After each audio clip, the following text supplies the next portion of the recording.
What are we getting wrong in America in terms of life expectancy and lifespan? I want to say everything. Oh, Our mhm, healthcare system is really a sick care system, not a healthcare system. So mm, it's reactive.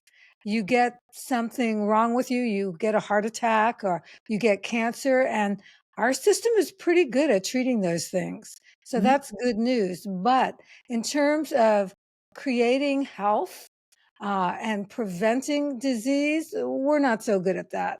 And from the work that I've been doing over the last 40 years and the research I did for ageless aging, what I began to see very clearly is that we used to think it was up to fate, genetics, if you will, Mm. because it was the common knowledge that genetics were our destiny. And whatever our parents had in terms of disease, were probably going to be in our future. Well, the most recent science tells us a completely different story.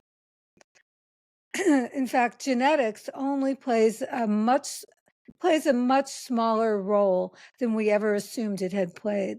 In fact, according to Calico Life Sciences, which is owned by Alphabet, they say that up to 90% of our health span and our brain span have to do with the choices we make, with our lifestyle, and with our environment.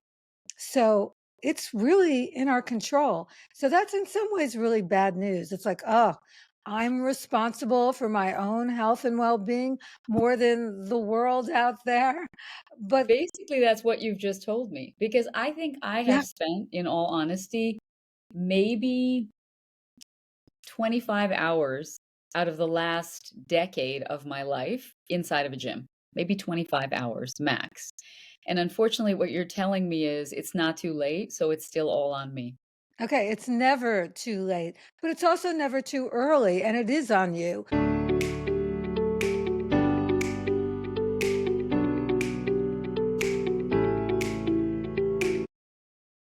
Maddy Dychtwald is an author, a corporate keynote speaker, and a board member for companies focused on the topic of aging and the influence of older women on the global economy. She's also the co founder of AgeWave, a consultancy and thought leader on issues relating to the aging population. Maddie's latest book is called Ageless Aging, A Woman's Guide to Increasing Health Span, Brain Span, and Lifespan. She's been featured in Newsweek, US News, and Time, among others, and is a contributor to the Wall Street Journal.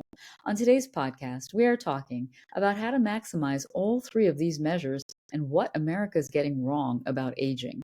Of note, Maddie writes that women can expect to live 5 years longer than men, that the average 50-year-old woman can expect to live perhaps another 35 years, and that women make up 80% of centenarians, which are now the fastest growing segment of the world's population. So, what are we going to do to maximize all these years we get? And what are we going to do with all of the newfound monetary influence we've gotten along the way? One thing I loved was I heard you say that 100 years ago, the life expectancy was 47. So technically, I would be dead today. Yeah, you would be. Well, on average, I mean, that doesn't mean everyone died at 47, but that was the average. I would at least be a grandmother. Meanwhile, I have small elementary school age children. So I'm basically wildly off the path. I want to have this talk in two parts. First, how to maximize your lifestyle for longevity beginning at 50, which I think is a critical turning point for a lot of people. But second, how the demographic growth of Yeah. wealthier, more educated women over 50 is impacting the long term realities of life in America. So, to start, what is the difference between lifespan and health span? Lifespan is the number of years you live. Pretty easy, right? Mhm. When we talk about health span, that's the number of healthy years we live. There's also brain span, which is the number of years that you are cognitively functioning well. Mm. Pretty easy to understand. In America, how are we doing on health span and how are we doing on brain span? The United States, we spend more money on healthcare than any other country in the world. And how are we doing? We're not doing that great. Yeah. Even in terms of lifespan, there are 34 other countries that have higher life expectancy than we have. So that's not good to begin with. And it gets even worse when we talk about health span. Again, we spend more money on health than any other country, and yet we're 68th in the world when it comes to health span. So there's a lot of room for improvement there. We, each and every one of us, have agency, control over our health and well being. And that is fantastic news because it puts us in the driver's seat. Now, that doesn't mean we shouldn't have healthcare providers that we trust. That's a whole different story. But what I discovered in the research for ageless aging is that it's not just about one thing like exercise or social connections. It's about a holistic recipe that includes a variety of different ingredients. And what's so cool is these ingredients all work together. They're not like in silos working independently, they work together. So, if you have good social connections, you actually can grow gray matter in your brain. Amazing, right? Yeah. Or That at is, least you can control the shrinking of your brain.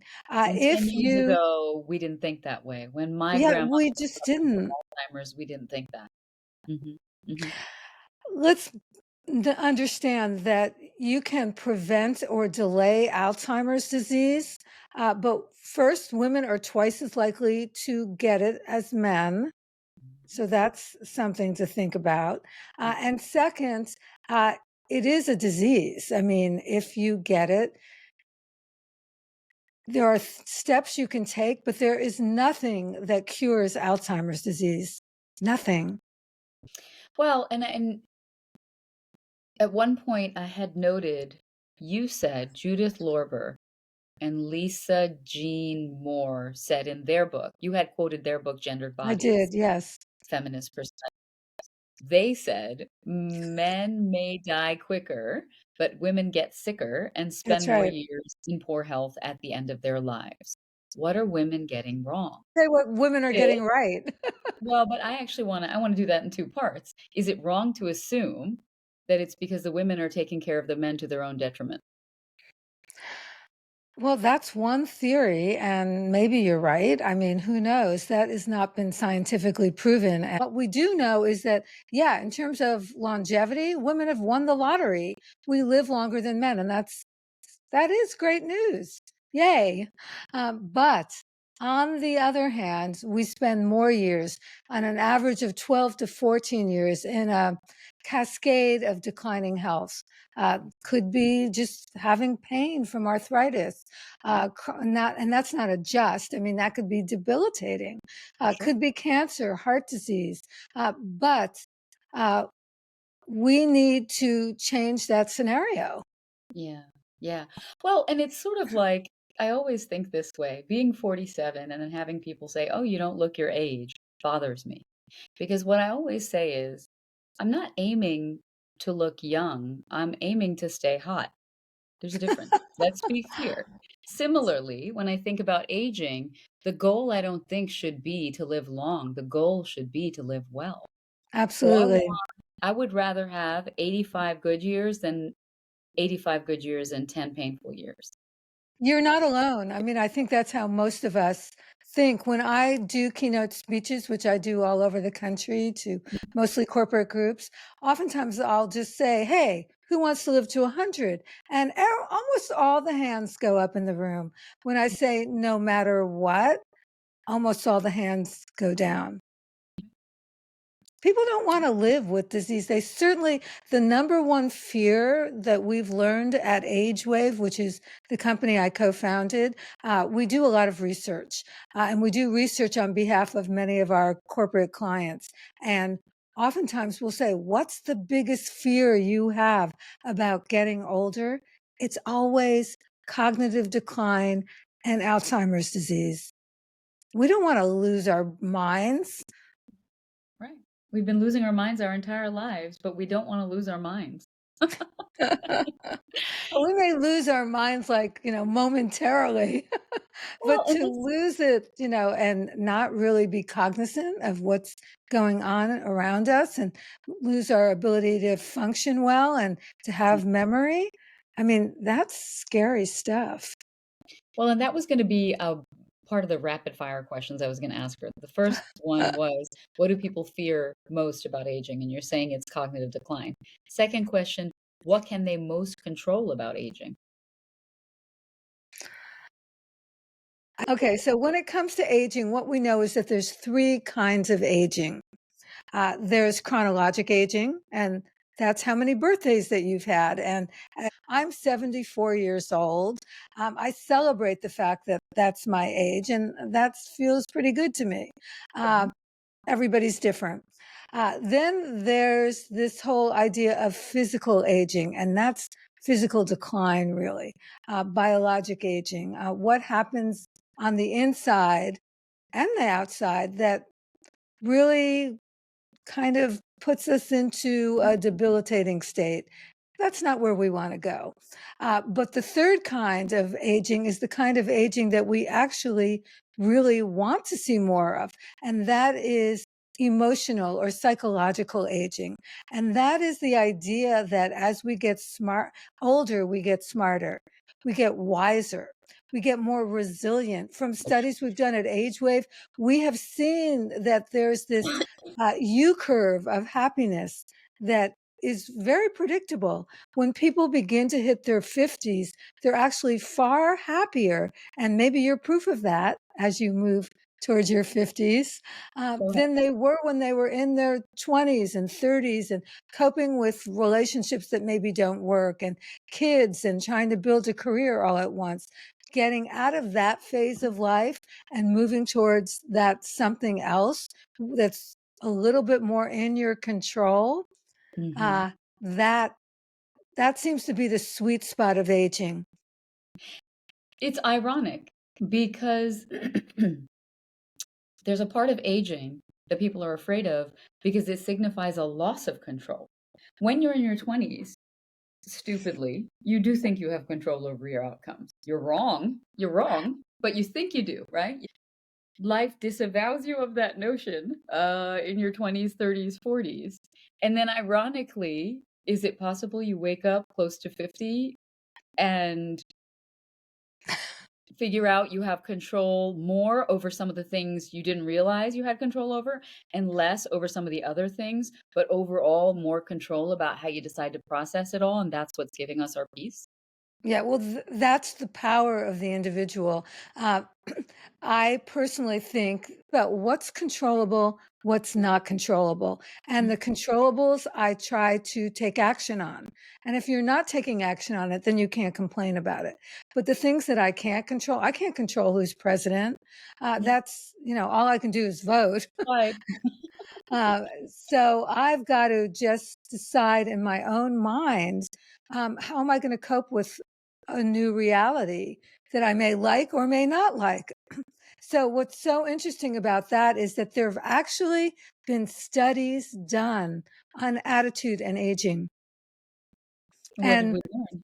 they've been longitudinal studies, and what they find is those who feel more positive about their own aging can add up to 7.5 years to their lifespan. And it also impacts their health span. So, just the way we think about our own aging and the aging of people around us has a direct impact on how we age. Expectations.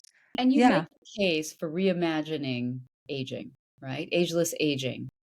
That Yes. thinking positively about aging literally helps us age well. How can people make the shift from thinking middle age is the end to thinking that it's a new beginning? First, I don't know too many people who in their 50s feel like aging, that they're over the hill. I think that number, the good news is that number chronologically is probably moved out to like the 70s or the 80s for most people. So that's a little bit of a silver lining.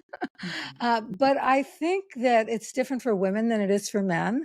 And I think that women have a big hormonal shift taking place in their bodies that we call perimenopause and menopause, that has some real physical symptoms, physical effect on their own health that can affect their mindset. And in that case, I think that women need to own the fact that they're going to go through perimenopause and menopause. And there are lots of things they can do, especially finding a good menopause specialist. The fact is that it's not just, oh, you're uncomfortable. It's actual, has physical impact that can affect your long-term health. So I sit there and I talk about perimenopause with my children. That's good. That's good. It should be something that's normalized. I mean, Yeah. the fact that it's something that's been hidden and not talked about is kind of crazy. Mm. 51% of the population will go or has gone through menopause or is going through right now. Well, and it's also it has hilarious effect because I have small children who have no filters. The reason why I talk about reimagining concept of what it means to be old is because there is a lot of regret that bubbles up at Yeah. midlife.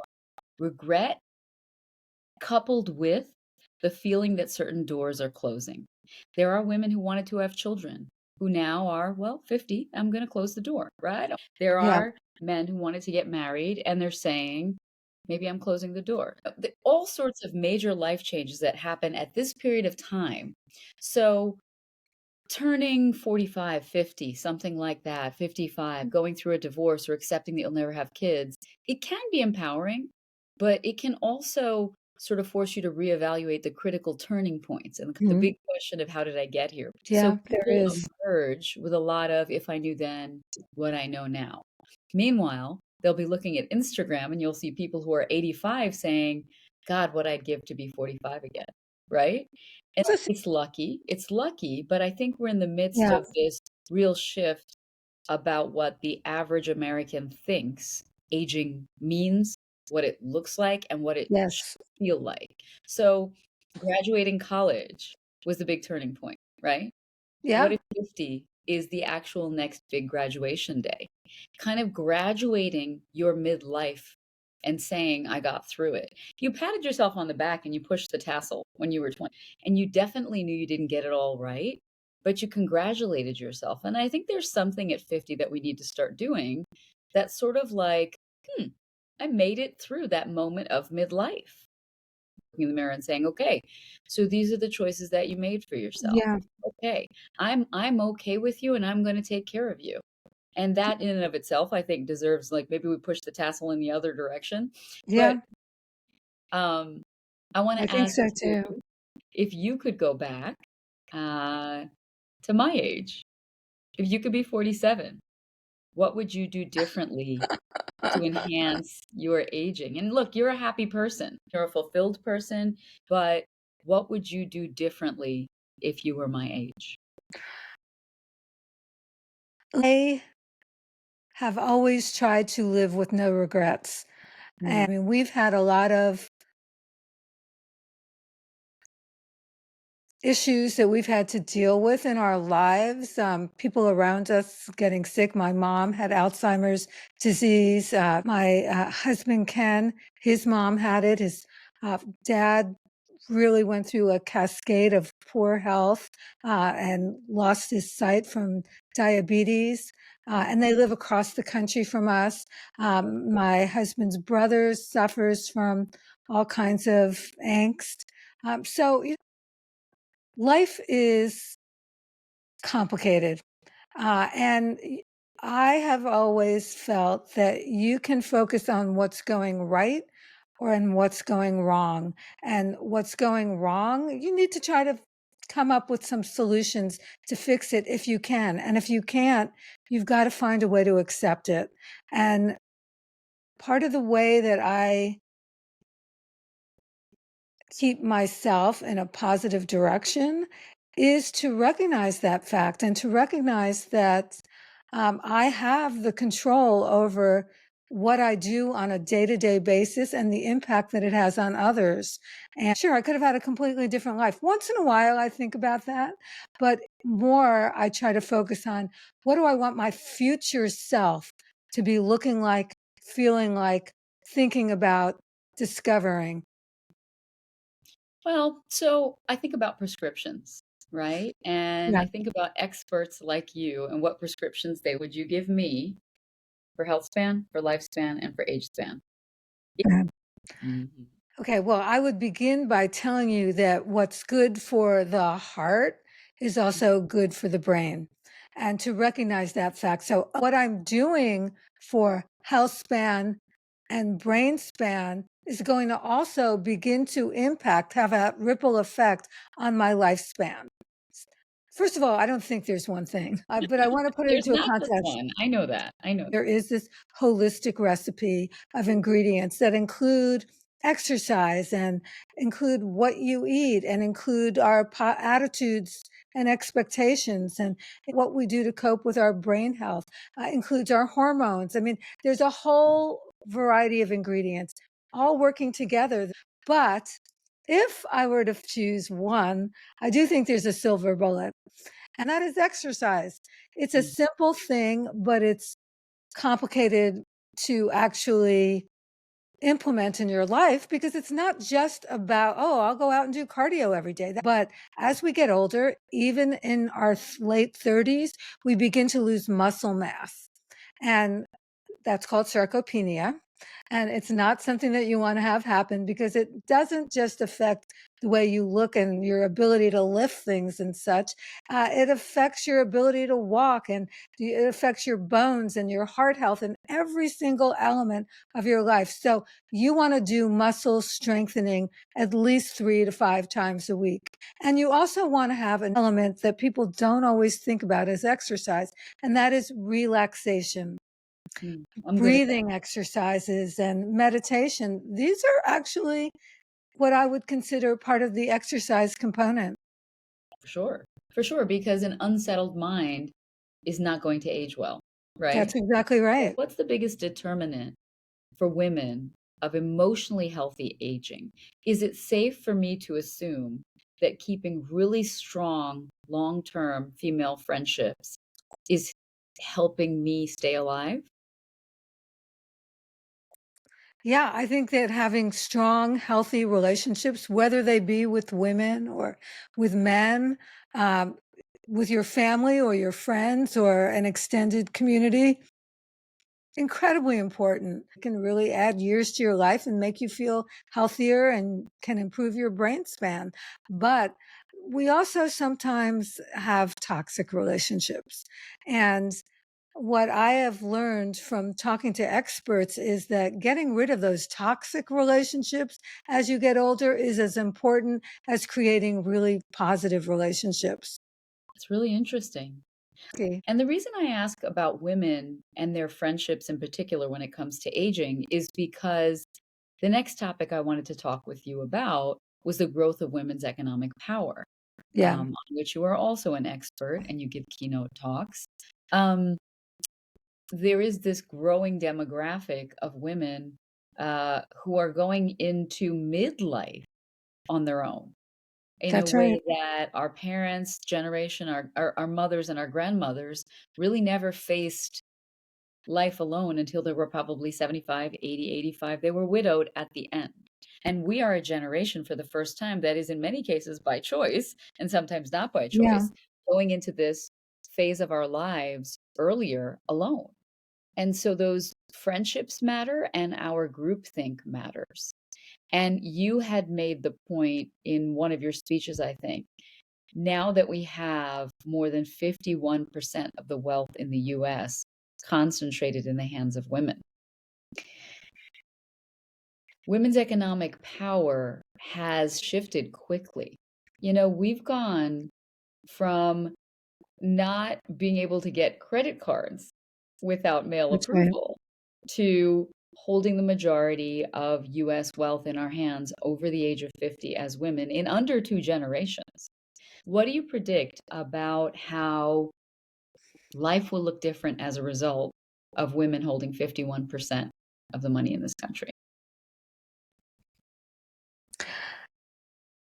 First of all, this is great news, right? I mean, we have really seen women gain economic and social power, and I've seen it over my lifetime. I mean, when I was in college, I could not get a credit card in my own name.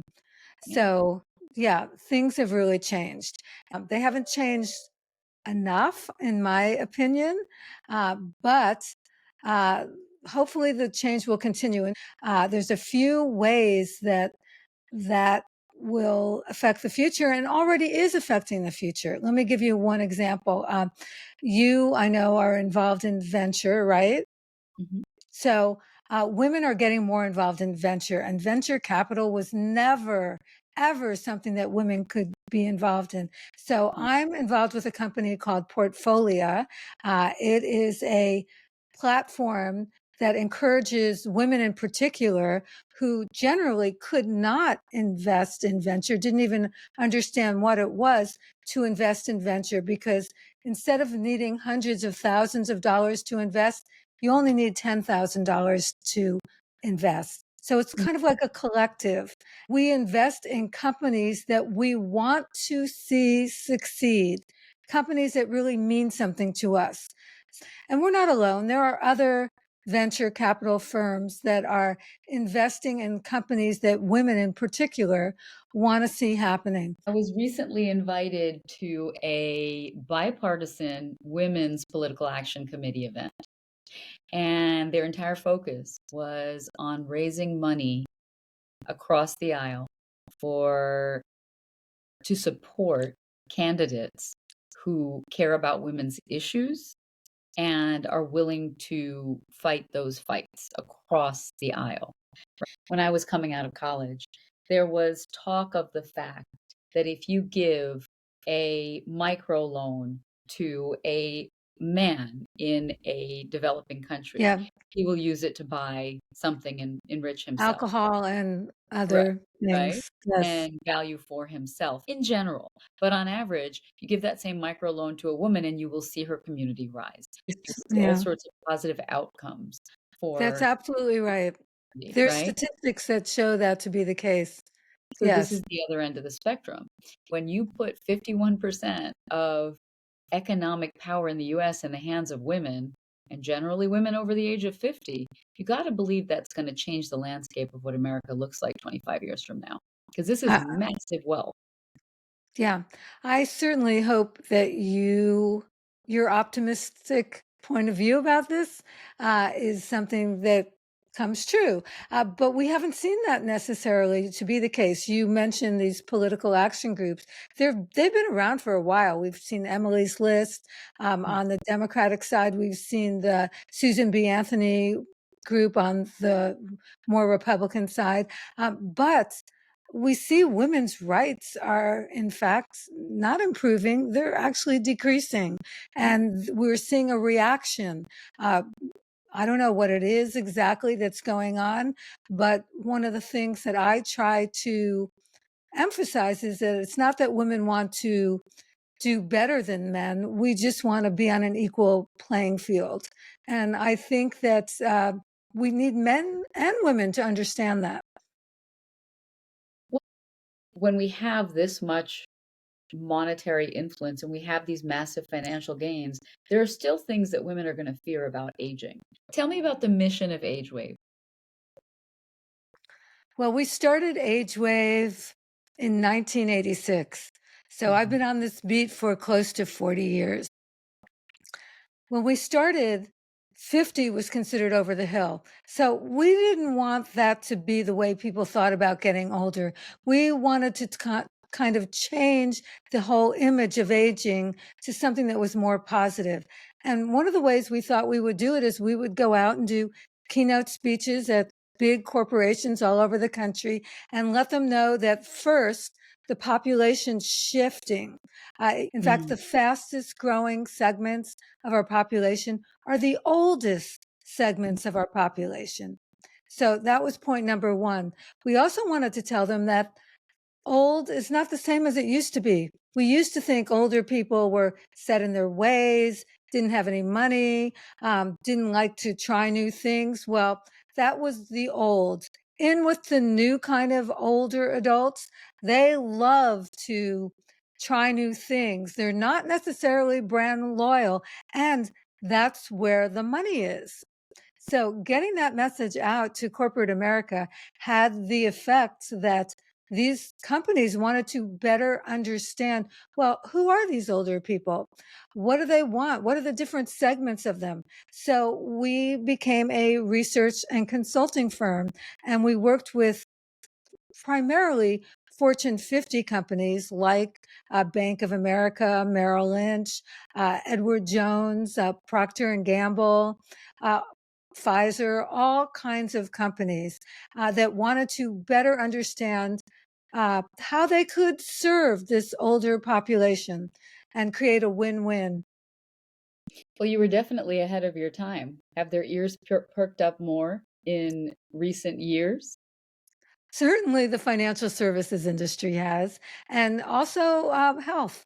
The whole world of pharmaceutical products and healthcare and medical technology definitely has a strong interest in better understanding older adults and what changes take place as one gets older that are predictable. Well, if you have one more minute, I do want to ask you to just encapsulate your mission behind writing Ageless Aging. I really wanted to take the information that I have accumulated over 40 years and take advantage of the network of other experts who are at the cutting edge that I was in contact with, doctors, researchers, academics, scientists.